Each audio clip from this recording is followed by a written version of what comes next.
Бүгін халықаралық азаматтық авиация күні. Осыған орай елімізде ғана емес, Орта Азия аумағында заман талабына сай ұшқыш даярлайтын жалғыз жоғары оқу орны Азаматтық авиация академиясында болып қайттық.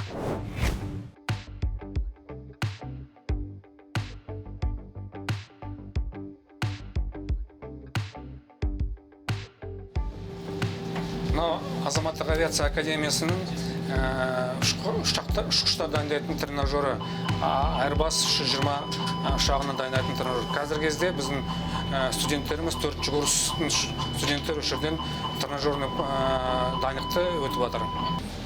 Жалпы келгенде мына біздің нақты ұшқыш кабинасы, біздің ұшқыштар дайындайтын руководителіміз Талғат Тоқсейітов деген азамат.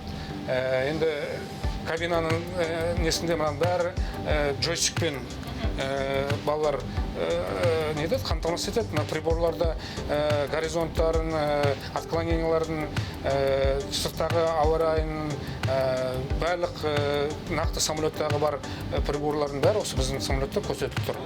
Любой әуежайдың, Қазақстан любой әуежайының, әр әуежайдың несі картасы бар. Сол Алматы, Нұр-Сұлтан болсын, Қазақстанның барлық әуежайының, осы дүние жүзінің көп әуежайлардың аэродромдары осында бізде неде бар. Академияның 4-ші курс студенті Бегар Сахназар әуені бағындыруды мақсат етіп Шымкенттен арнайы келген. Ол алғашында теориялық білім алып, шағын ұшақтарды меңгерді. Қазір Boeing және Airbus әуе кемелерінің үлгісіндегі арнайы құрылғыларда жаттығу үстінде. Жасанды кабиналардың заманауи әуе лайнерлерінен еш айырмасы жоқ.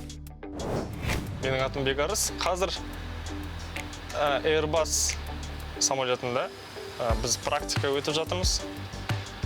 Түрлі тренировкалар, әртүрлі жаттығулар, екінші курсқа кету жаттығулары. Летная эксплуатация факультетінің 4-ші курсында оқимын. Бұл мамандықты таңдаған себебім өзім әке-шешем авиация саласынан болғандықтан кішкентай кезінен бастап осы арманым пайда болған. Сол енді қазір арманым жүзеге асып, Құдай қаласа жақын үлкен авиакомпанияға тұруға үміттеніп жатырмыз. Азаматтық авиация академиясында теориядан бөлек практикаға көп көңіл бөледі. Біз қазір Boeing 737 кабинасымен Алматы әуежайына келіп қондық, енді Ал-Сим кабинасына барамыз.